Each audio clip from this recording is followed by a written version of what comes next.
As I said, our topic is bird migration, and my first question was, where do you go when you're hungry? And I think we agree that you go to the kitchen and straight to the fridge. And then I asked you another question, where do you go when you're feeling cold? And when given this choice of two rooms, I think you agree with me that you go to the one on the right where there's the fireplace, the cat, and the carpet. Definitely not the one on the left where there's the wind coming in and the rain and the snow and looks really freezing. So animals get hungry too, but they don't find ready-made food in the kitchen like you do. They have to look for and find their food. So you can see the different animals there. All animals have the same needs. They're catching, finding, looking for the food. Definitely not ready-made. And there's the thing about feeling cold too. And food is not easy to find because it all depends on the seasons. We all know that most flowers open in spring. And this is when bugs and bees and butterflies are happiest. In summer, it's too hot for bugs and bees and butterflies. Fruit has already come out as well. Autumn is getting cold. You won't find these things. So what happens? Many insects die in winter or hide away, ants, like ants do when they go underground. And most trees do not have fruit or berries. Uh-oh, now where are birds going to find their food? In winter, birds have to stay out in the cold and the snow and the wind, and they do feel cold, It's all right for us because we can stay inside and wear thick clothes, switch on the heater and all that. But a bird can't do this. Oh, that looks really cold. Look at that nice juicy bucket of worms. Wouldn't it be just delicious if they could? Let's take a look at the life of a swallow. This little swallow is very easy to recognize. Can you see the tail there? It's forked. It's like a fork with two bits. Very easy to recognize because of that. It flies through the air, open beak, snatching mosquitoes and other insects. And that's probably why they call it a swallow. Makes sense, eh? Here he is as a little bird with his brothers and sisters in the nest. The nest was on a farm in Europe.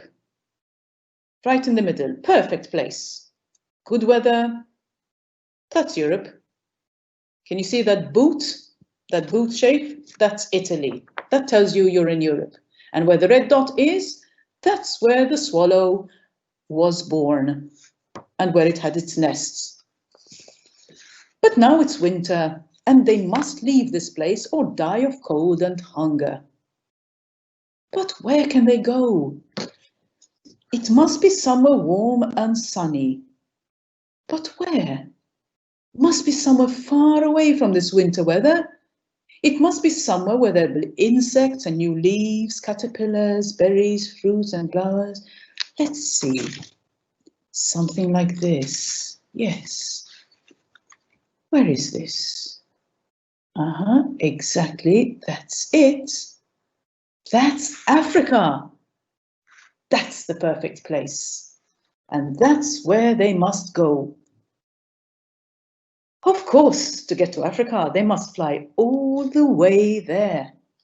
This is called migration. Sounds easy, right? Not quite. There's a long way to go, and who knows what can happen on the way. Can you see Europe? On the left there. And all that sea in the middle? Africa's on the right. And the arrow has to take them all the way there. And what's that island in the middle? Yeah, that's it. It's us. It's Malta, right there in the middle of the flyway. And why is that so important? Well, if you were a bird and you had to cross all the way from Europe to Africa, you'd have to cross over mountains and rough seas. Just look at those waves. And the desert. Ouch, that looks really hard, dry. And how are they going to get over these problems? Well, Some birds can swim, like these ducks.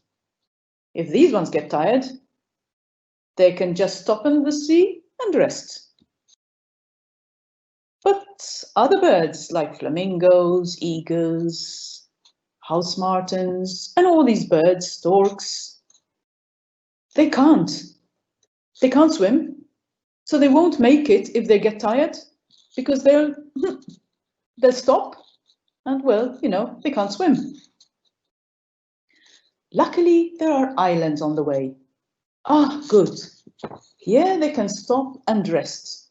And our own little island of Malta is one of these places. Many birds stop in Malta during migration.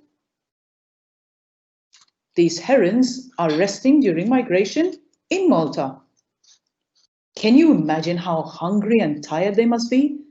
And how happy they must be to find a place where they can finally rest? Wouldn't it be nice for us to let these travelers get a good rest while they're our guests? Remember, they still have a long way to go. But sometimes people forget to be kind. They cut trees. They build up places where before there might be countryside, and the bird would go for a place that they remember, and then they find buildings. They trap birds. They make loud noises. They have so many lights all the time. They shoot birds. They throw away plastic and it gets all around us and ties us up and we can't fly.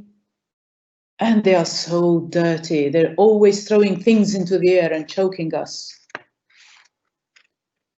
But not all the birds that leave for Africa make it, but many have a good rest in our little island and a good lunch, and they're now ready to cross the sea again to reach Africa. Oh no, another huge problem, the Sahara Desert. A huge, dry, hot place full of sand with hardly anything to eat. You must really be strong to cross the desert and stay alive. Not easy. Amazingly, many birds make it to the other side. This is where they will spend the winter, with food and the right kind of weather, until the season changes again and it gets too hot and too dry and the food starts getting less and less and they have to fly all the way back again. Can you see the pink arrows? These are called migration flyways, and one of them passes right over Malta, back up to Europe, and the little islands that lie in between are so important. And you know what? And this is why we chose the topic migration today. It's happening right now. We are in spring, and as we speak, all types of birds at this very moment are flying over our islands and settling here for a quick rest and maybe some lunch before flying up to Europe. Will you remember to be kind to our flying guests?